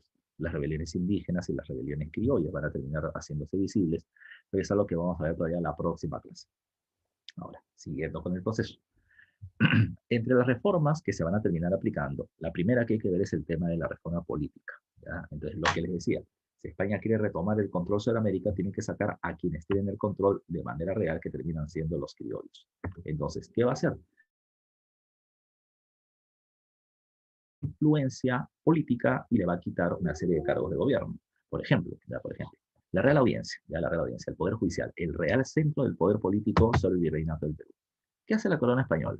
Por ejemplo, en la Real Audiencia de Lima habían 12 oidores, 12 jueces. De acuerdo a la ley, tú no podías ser juez en el lugar donde vives, porque eso podría terminar generando un enfrentamiento entre lo que debes juzgar y a quienes juzgas, porque los terminas conociendo. Entonces, lo que sucedió era muy raro, porque acá en la Real Audiencia de Lima, de los 12 oidores, 11 eran criollos limeños, y el número 12 terminaba siendo un español casado con una mujer de la nobleza criolla trujillana. Entonces, estaba mal la situación, estaba mal la situación. El rey Carlos III terminó enviando como representante de la corona para aplicar las reformas borbónicas a un patita llamado como José de Areche. Cuando José de Areche vio eso, ¿qué hizo? De los eh, 11 oidores criollos, sacó a 7 y los reemplazó con 14 españoles, de manera que los españoles pasan a tener el control de esta institución clave que es la Real Audiencia.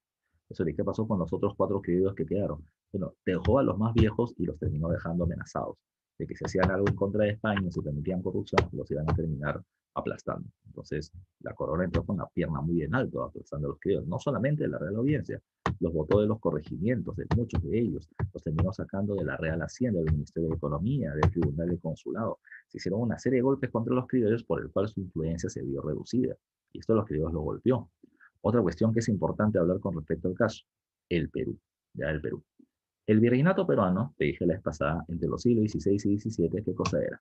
El virreinato peruano iba desde Panamá, ya de Panamá hasta Chile, toda América del Sur, menos las costas del Brasil, ya que le eran de Portugal, y tampoco Venezuela, que le pertenecían al virreinato de Nueva España o México. Todo lo demás era virreinato peruano. ¿Ok? No se olviden de eso. Pero ahora están apareciendo 2 nuevos virreinatos, ya que me estoy confundiendo de numerito. Acá aparece, vamos a poner con el número 1, que está poniéndose ahí en el cuadrito del costado.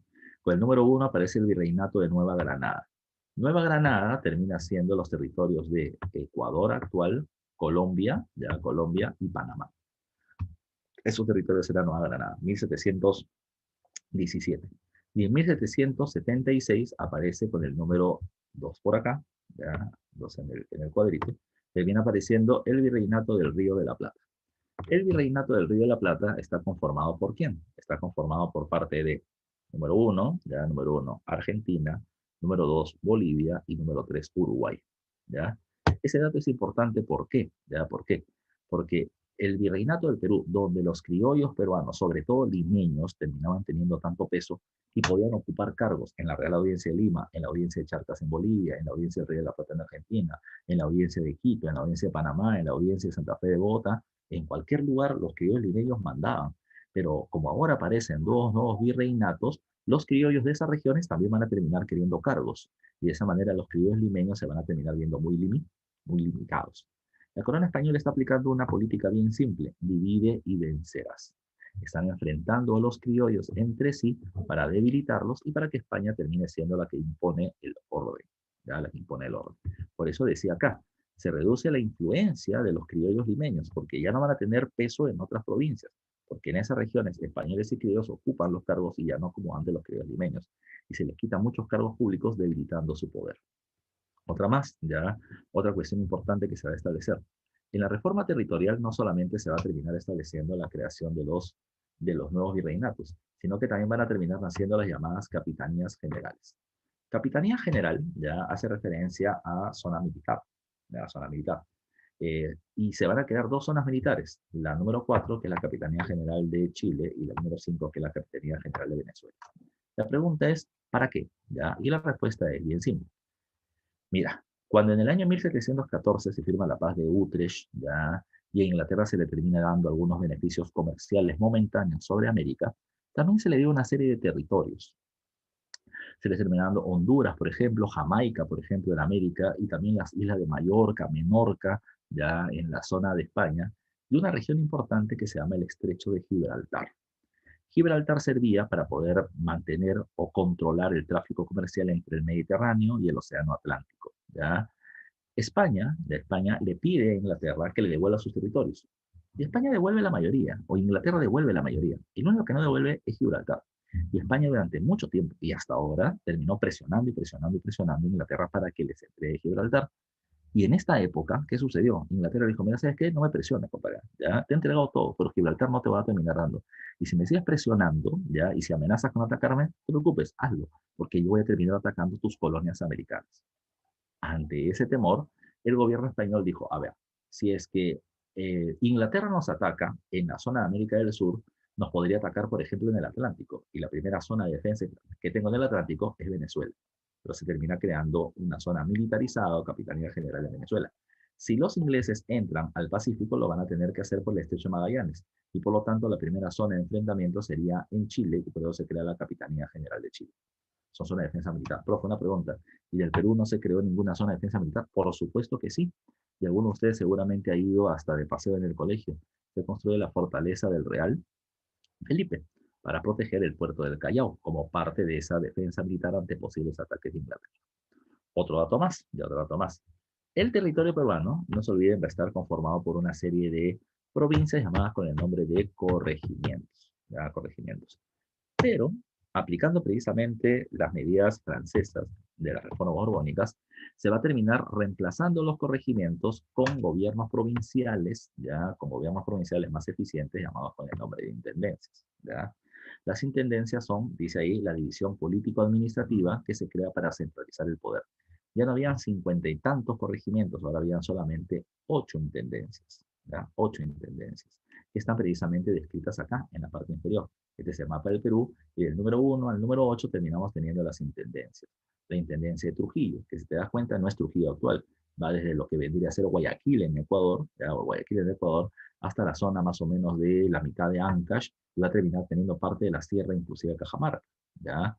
2 termina siendo Tarma, 3 termina siendo Lima, que va desde Ancash hasta la mitad de Ica, más o menos. ¿Ya? Y luego va a estar, por ejemplo, el número 7 Arequipa, que va desde Ica hasta Tarapacá. Los territorios son mucho más grandes que en la época actual. ¿Ya?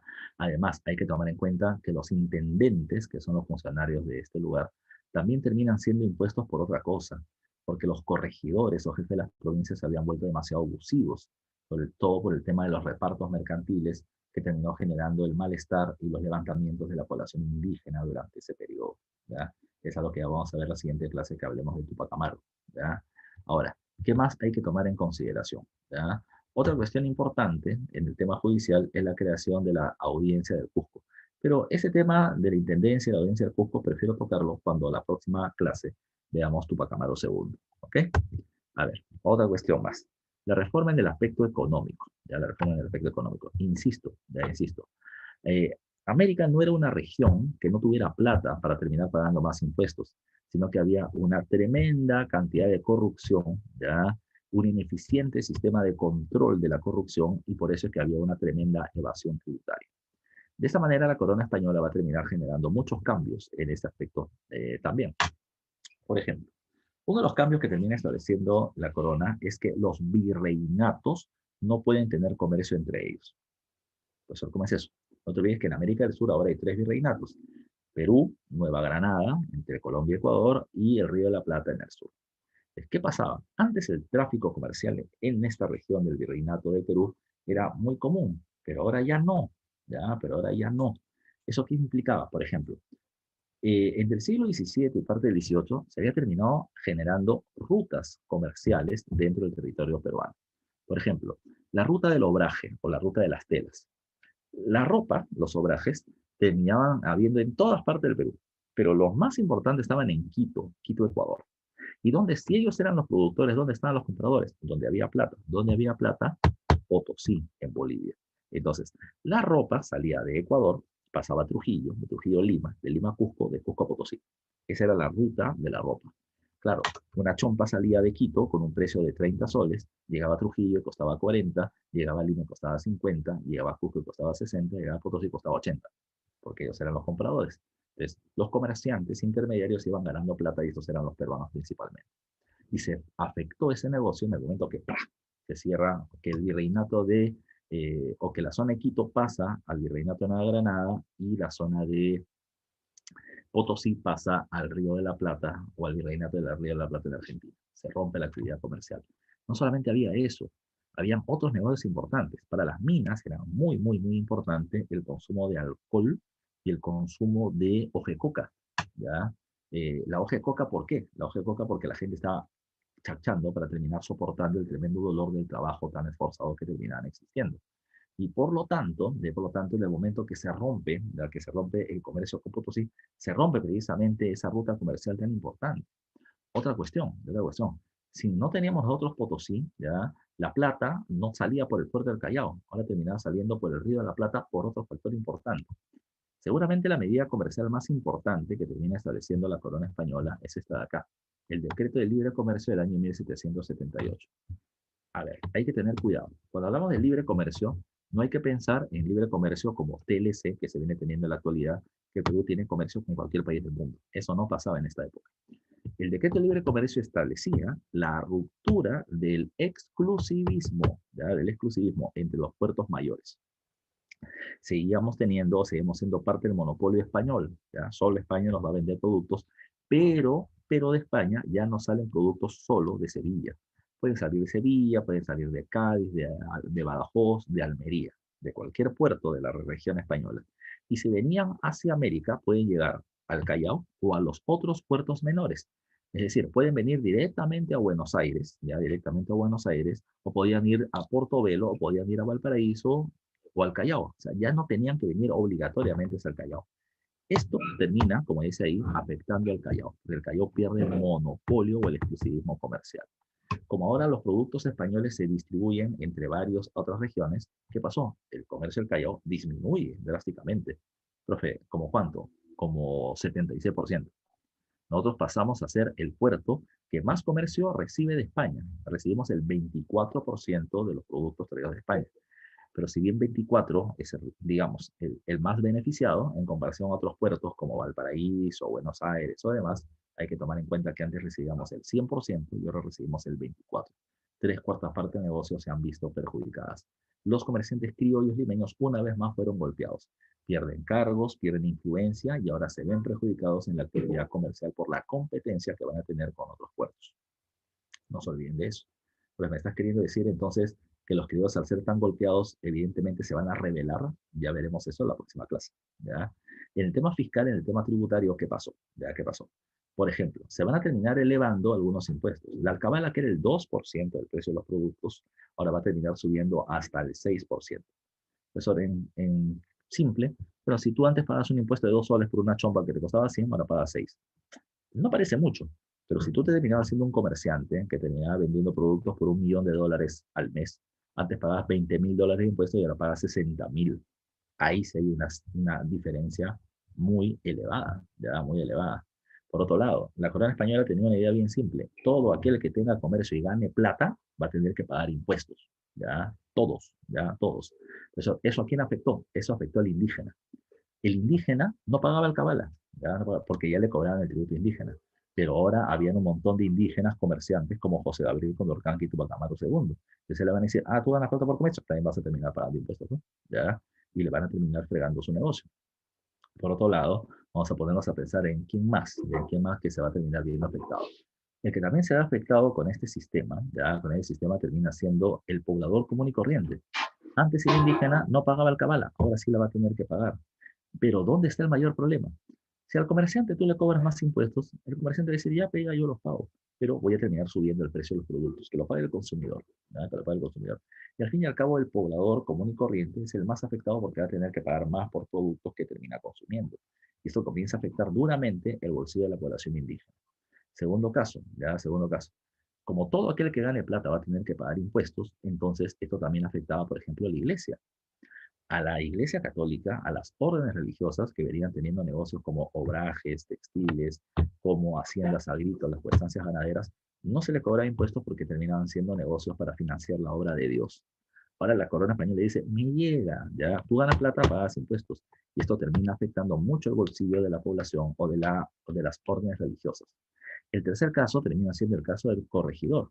El corregidor, te dije la vez pasada, ¿qué hacía? Terminaba obligando a la población indígena a comprarles productos que les eran poco útiles, los repartos. Pero la corona va a decir, vende productos. Si vende productos, ganas plata. Si ganas plata, pagas impuestos. Por eso es que se dice ahí que el reparto de mercancía fue legalizado. Al principio a los corregidores les molestaba, porque tenían que pagar algo que nunca habían pagado. Pero ahora dijeron, si es que el gobierno me está diciendo que es legal venderle productos o obligar a los indígenas a comprarme productos y le voy a tener que pagar impuestos, ¿qué hago? Le vendo más productos al indígena, ¿no?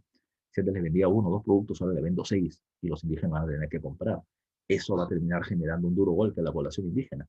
¿Por qué? Porque el indígena durante mucho tiempo, y también te lo dije la vez pasada, no pagaba tributo indígena, lo evadía, ya lo evadía. Yo me iba a otra provincia, en esa provincia era forastero y no pagaba tributo indígena. Le compraba productos al corregidor para que no moleste, pero ahora no puede evadir el tributo indígena.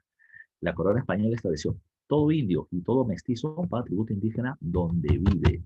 Si tú eras de Lima y te fuiste a Cusco, en Cusco pagas. Así que vas a tener que pagar tributo indígena y vas a tener que pagar más por los productos que te termina vendiendo el corregidor por el sistema de repartos. El bolsillo de la población indígena sangra y es por eso que van a terminar rebelándose duramente durante este periodo. Se crean los estancos. Profe, ¿qué cosa es el estanco? El estanco es el hecho por el cual el Estado se hace dueño de un recurso, y no lo va a terminar vendiendo el gobierno lo entrega en concesión. A ver, ¿quién quiere terminar vendiendo la sal de las minas que tengo en Ayacucho? Entonces van a haber empresarios que dicen, ya yo te pago 100.000 pesos y me lo terminas alquilando, concesionando por 3 años. El gobierno te termina dando la concesión. ¿Eso que generó? Que la sal, el tabaco, la pólvora, el alcohol o aguardiente, la hoja de coca terminen siendo estancados. Y eso terminaba afectando el pequeño comercio y terminaba beneficiando a los grandes. La corona ganaba plata, ¿ya? La corona ganaba plata, que es lo que le interesaba, pero afectaba a muchos negocios locales y eso va a terminar generando sublevaciones, ¿ya? El quinto real, la corona española promueve la minería, pero los mineros no quieren invertir más. ¿Por qué? Porque tengo que pagar el 20% de la corona española y tengo que pagar otros impuestos y los salarios de los trabajadores. No me conviene. La corona dijo ya, el quinto real se va a seguir llamando quinto real, pero en lugar de pagarme 20%, me vas a pagar el 10% del costo, ya, del costo de las ganancias que tengas. Por otros lados, hay otros impuestos. El tema de la minería. Como ya te dije, nosotros perdemos Potosí, que es el principal centro minero del virreinato. Así que se deja de lado Potosí y se va a comenzar a impulsar otros centros mineros. Cerro de Pasco se convierte en el principal centro minero del virreinato peruano en el siglo XVIII. Ella termina produciendo plata y cobre principalmente. Es una mina polimetálica, se le llama así. Luego está Hualgayoc, ya Hualgayoc, Huarochirín, ya, y otras más que van a terminar produciendo entre oro y plata, ya. Insisto, esto va a terminar siendo parte del intento de la corona por promover el desarrollo de la minería y no depender solo de Potosí. Se tiene producción minera, sí, pero nunca como en los niveles del siglo XVI, en la que la mina de Potosí era la mina más importante del planeta. Un último dato, el tema de la reforma religiosa y educativa. A ver, eh, la corona española, ya la corona española, termina teniendo un problema con la orden religiosa de los jesuitas, ¿ya? Los jesuitas, insisto, terminaban dirigiendo el sistema educativo en toda la colonia, o sea, en Perú y en México, o sea, en Norte, Centro y Sudamérica, ¿ya? Y se les acusaba de terminar promoviendo el probabilismo. El probabilismo terminaba siendo un concepto filosófico en la que todo podía ser en base a probabilidades y a pensamiento. Se podía terminar diciendo, por ejemplo, ¿qué pasa si el gobierno, ya, el gobierno virreinal o el gobierno del rey es un gobierno tiránico? Bueno, existe la probabilidad de que la población se termine viendo afectada. Y si la población se ve afectada, entonces existe la probabilidad que la población se subleve. Y si la población se subleve, existe la probabilidad que esa sublevación sea una sublevación armada y existe la posibilidad de que Perú se independice de España. Entonces, en base a esos juegos de probabilidades, se comenzaba a cuestionar la autoridad del gobierno. Y eso a la corona española le disgustaba, porque eso le enseñaba en los colegios mayores y en los colegios de caciques, generando un pensamiento medio separatista. Lo otro que debe tomar en cuenta es que los jesuitas terminaban siendo de las órdenes religiosas no solo los que manejan la educación, sino los que tienen los negocios mejor administrados, haciendas agrícolas, estancias ganaderas, obrajes textiles y hasta minas. En la que la corona en realidad quiso hacer fue terminar votando a los jesuitas del reino, tanto de España como de América, bajo el argumento de que estaban promoviendo estas ideas nacionalistas, separatistas, pero sobre todo para poder hacerse de sus negocios muy bien administrados. En el año 1767, el rey Carlos III expulsa a los jesuitas del reino a través de la pragmática sanción, y en el caso peruano, los vota el virrey Amat, del territorio del Perú.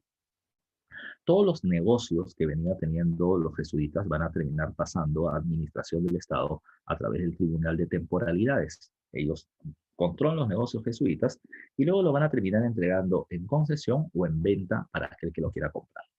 ¿Qué pasó? Ya que pasó, lamentablemente, eso ha sido pregunta de examen de admisión, estos negocios que antes estaban en manos de los jesuitas bien administrados, cuando pasaron a otras manos o a manos del Estado, perdieron su productividad. Un último caso.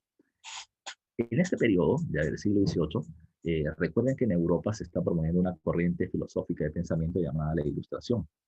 Pero la corona española va a terminar promoviendo un tipo de ilustración en particular llamada con el nombre de regalismo.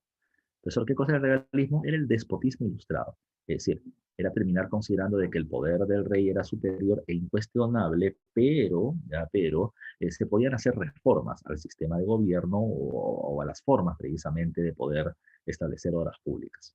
Esa era la propuesta del regalismo. Ahora, ¿qué sucedió? ¿Qué sucedió con respecto a esto? Lo que va a terminar pasando, lo que va a terminar pasando es que se quiso que la Universidad de San Marcos, que era la universidad más importante de América del Sur, termine aplicando las ideas regalistas. San Marcos dijo, no, yo no me voy a terminar sometiendo a lo que termine diciendo el rey. Nosotros somos una universidad, una institución autónoma y nosotros decidimos qué cosa hacer. Así que, por lo tanto, lo rechazaron. Como lo rechazaron, el gobierno español dijo, bueno, o sea, tuvo la posibilidad de ingresar a la Fuerza San Marcos y votar profesores e imponer precisamente su ideología. Y dijo, no, no me voy a pelear con San Marcos. ¿Qué voy a hacer? Voy a terminar haciendo una casa de estudios diferente a San Marcos, paralela a San Marcos, y esta va a terminar siendo el Real con Victoria de San Carlos. En el Real con Victoria de San Carlos se introducen las ideas de la ilustración del regalismo y el director de esa casa de estudios se llama Toribio Rodríguez de Mendoza. Por eso siempre se suele mencionar que Toribio Rodríguez de Mendoza es el personaje que promueve las ideas ilustradas, pero hay que tener cuidado porque él introduce ideas ilustradas del regalismo, es decir, no critica el gobierno del rey, o sea, no critica que el rey gobierne, ¿ya? Va a terminar pidiendo reformas, pero no un cambio independentista por si acaso, ¿ya? Por si acaso. Bueno, muchachos, hasta ahí termina siendo el avance de esta clase. No se olviden, estas reformas borbónicas, como afectan tanto en lo económico a los indígenas como en el aspecto político de los criollos, va a terminar generando reacciones de estos dos grupos, que son las rebeliones indígenas y las rebeliones criollas, que son el antecedente al proceso de la independencia. ¿Ya? No se olviden de eso, muchachos. Ahora lo que vamos a terminar viendo terminan siendo tus dirigidas. Ya, tus dirigidas. Acá, a ver. Vamos, dice, la minería virreinal logró una elevada producción a la esclavitud de la población indígena, no porque el indígena no era esclavo, el negro era esclavo, el indio no. B, la aparición de los obrajes y la revolución comercial. Recuerden que me está hablando de la minería y los obrajes es para la producción textil. Dice, la mano de obra forzada, claro, a través de la mita y la abundancia de las vetas o los diferentes centros mineros, Potosí, Hualgayoc, Castro Virreina, Cerro de Pasco, etc. Entonces, eso es correcto, así está bien. La financiación pública, no hay financiamiento del gobierno para el tema minero, sino que son empresas privadas, ¿ya? Así que la clave termina siendo la C de casa. Pregunta número 2, dice, el proceso de legalización de la propiedad de las tierras ocupadas o adjudicadas a los conquistadores se le conoce con el nombre de legalización. Cuando a ti te dan el título es merced real, pero cuando te legalizaban una tierra que tú habías ocupado, ¿cómo se llamaba? Se le conocía con el nombre de la composición. Entonces en la 1 es la C y en la 2 es la D de dedo. En la 3 hay que hacer una relación. Dice, pago que recayó sobre los indios del común es el tributo indígena, pero aquí no está. Dice, pago sobre los metales a favor de la corona es el quinto real, así que la 2 va con la B. Dice, impuesto aduanero a importación, exportación, eso termina siendo el almojarifazgo, y el impuesto por compra y venta del interior virreinato es el alcabala. Así que es 1 dedo, 2 beso y 3 casa. ¿Ya? La de pregunta 4, una lectura, y me dice, una de las características del comercio del imperio colonial español. ¿Cuál fue en base a la lectura? Dice, el Estado español establecía monopolios, ¿ya? De los que se beneficiaban a los consulados de los comerciantes, en especial al Tribunal de Consulado de Lima. En el interior, los curas y las autoridades del interior en las provincias, ¿ya? Los curas y las autoridades civiles, sin distinción, solían convertirse en agentes monopolistas centrados en Lima y capturaban determinadas zonas para adquirir el circuito exclusivo. Es decir, ellos, como autoridades locales, terminaban recibiendo productos desde Lima y los terminaban vendiendo. Ese era su negocio. Que no solamente eran autoridades políticas, sino que también hacían negociados por la autoridad que venían teniendo, ¿ya? Entonces, dice, una de las características del comercio del Imperio Colonial Español entre los siglos XVI y XVII fue, ¿ya? A ver, allá. Entonces está ligado a lo primero, ¿ya? A los puertos exclusivos. Precisamente por el hecho de que había un puerto exclusivo como el del Callao, es que los productos llegaban acá y luego eran distribuidos en las provincias por las autoridades locales. Dice 5, establezca la medida incorrecta respecto a la economía virreinal, ¿ya? Dice, la principal actividad económica promovida por el gobierno fue la minería, ¿ya? Sí, la minería, está Potosí y Huancavelica.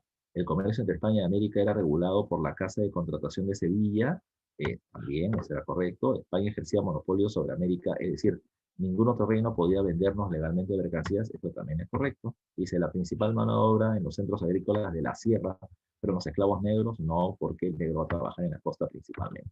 Lo incorrecto es la D. Siguiente pregunta. La educación popular en el Perú, te lo dije hace un rato donde se decía, en iglesias y en los talleres. Esta es la educación no formal, ¿ya? La gente del pueblo no termina accediendo a los colegios menores, mayores o universidades. Con respecto a las órdenes religiosas, las misiones evangelizadoras en la selva central lo hacen los franciscanos. La 2 va con la A.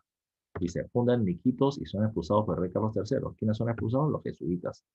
¿Ya? Primera orden religiosa en instalarse en el Perú, los dominicos con el padre Valverde, ¿ya? El que le da la Biblia a Atahualpa. La evangelización de Vilcabamba lo hacen los agustinos y luego los terminan persiguiendo para matarlos. 1B, 2A, ya la clave es la C de casa. En educación virreinal, en los colegios mayores se impartían materias como teología, filosofía y leyes. Señala a continuación cuál de las siguientes alternativas no es propiamente un colegio mayor. Y no es Colegio Mayor San Marcos, porque esta es una universidad. ¿Ya? ¿Qué más? ¿Ya? ¿Qué más? 9. A inicio del siglo XVIII, la dinastía Habsburgo fue reemplazada por los Borbones en el gobierno de España y sus colonias. Las reformas fueron implementadas por la nueva dinastía principalmente con el fin de, ¿ya? Y el objetivo era terminar teniendo más ingresos, ¿ya? Por un gobierno más eficiente.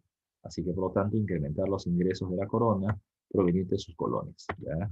Dice, para el siglo XVIII, España estaba gobernada por la dinastía Borbón, Casa Real de origen francés, cuyos representantes van a instalar una serie de reformas de corte administrativo que, o sea, que buscaba ya estas reformas administrativas establecidas por los Borbones. Y la clave termina siendo la D de dedo, que se evidenciarán en la supresión de los corregimientos y en la creación de las intendencias para establecer un mejor sistema de control en las provincias y además la creación de 2 nuevos virreinatos para reducir el poder de los criollos limeños en la región. ¿Ya? En la 10 la clave es la D. Vamos, faltan algunas más. 11. Las reformas, a ver, dice, dentro de ellas también observamos medidas de corte administrativa. En el caso del sistema judicial encontramos como medidas. Como te he dicho antes, cuando viene una pregunta grande, tipo DECO, vete a la parte final, ¿ya? Para ver si que de ahí te puede salir directamente la respuesta. Todo esto de acá es floro, floro, floro, floro, floro, y al final te dicen, en el caso del sistema judicial, ¿qué pasa en el sistema judicial del virreinato? Dice, el Consejo de Indias perdía su derecho de última instancia jurídica en los americanos. No, no, no, no, no, eso es falso. Siempre el Consejo de Indias era la máxima instancia judicial con respecto a la población americana, incluso con las reformas borbónicas. El desplazamiento de los criollos de cargos importantes como la Real Audiencia de Lima, eso sí es correcto, los criollos van a ser sacados de puestos importantes. Que los oidores no podían cambiar las decisiones inapelables de los corregidores. Falso. El corregidor siempre es la primera instancia y luego viene el oidor de la audiencia, de la Real Audiencia y el Consejo de Indias. Y dice el establecimiento de la audiencia del Cusco tras la rebelión de Tupac Amaru II, eso es correcto. Que como están pidiendo lo correcto, entonces la clave es la 2 y la 4, la B de besito. 12, dice, en el siglo XVIII España hizo frente a una grave crisis económica, motivo por el cual inició una política de reformas denominada reformas borbónicas, con la finalidad de captar mayores ingresos. Una de estas fue la legalización del reparto de mercancías en las comunidades indígenas. El objetivo de esta medida, ¿cuál fue? ¿Cuál fue el hecho ya, de que se terminen haciendo la legalización del reparto de mercancías? Y la situación era que gracias a esta cuestión, el corregidor, por ejemplo, iba a terminar vendiendo productos que no solamente venían de España hacia él, sino que también podía comprar productos de la producción local y obligar a la población indígena a comprarlos, ¿ya? Generando una dinamización del comercio interno. Esa terminaba siendo su idea, ¿ya? Así que la clave termina siendo la C. Comprar más productos de España, más productos locales y venderlos al interior del territorio, pero genera una fuerte explotación sobre los indígenas. La clave es la C. 13. La apertura comercial en América, promovida por las reformas, favorecieron principalmente a quién, ¿ya? Van a terminar beneficiando a los comerciantes criollos de la periferia del virreinato. ¿A qué me refiero? Toma en cuenta que Callao ya no solamente era la que tenía comercio con España, sino también Argentina, Venezuela, Ecuador, Colombia, Chile. Ellos son la periferia. El centro es el Perú. Ellos son los alrededores y ellos se van a ver beneficiados. Dos más, pregunta 14, una pregunta larga. Y la pregunta dice, el texto anterior habló de la influencia de los jesuitas en América del Sur. Al respecto señala a continuación cuál de los siguientes enunciados guarda relación con el texto. El texto hace referencia a los motivos que va a terminar teniendo la corona española para terminar votando a los jesuitas del reino. Ya ahí se está en la clave B. Acá se habla de cómo los jesuitas son acusados de hasta armar a la población indígena contra abusos en su contra. Así que la B es la clave. Y la última, ya, pregunta grande, y hace referencia a lo que le decía hace un rato. San Marcos quiere aplicar, o el gobierno español quiere aplicar ideas regalistas ya sobre San Marcos, y San Marcos no acepta, ya. Por eso es que se termina creando otra institución, ya, que sí lo va a terminar haciendo, y esta es el Real Convictorio de San Carlos, que está en la clave C, ya. A ver, muchachos, ya me pasé 6 minutitos, así que esto es lo que teníamos que ver en la clase de hoy. La siguiente semana tenemos que ver el tema del proceso de la independencia, tenemos que ver el tema de las rebeliones indígenas, tenemos que ver el tema de las rebeliones criollas, así que por lo tanto vengan revisando esos temas. Tenemos que hablar hasta la corriente libertadora del sur con San Martín, así que vengan, estudiamos esos temas para poder avanzar rápido, ¿ok? Los muchachos, acá los dejo. Caticita, si estás por ahí, te dejo a los muchachos. Ya, gracias, profesor. Gracias por la clase. Ok, un abrazo, cuídate. Saludos a todos, muchachos. Bueno, chicos, tenemos la última clase del día con el profesor Melo, que es razonamiento matemático. ¿Sí? A las 12 nos conectamos para empezar la clase.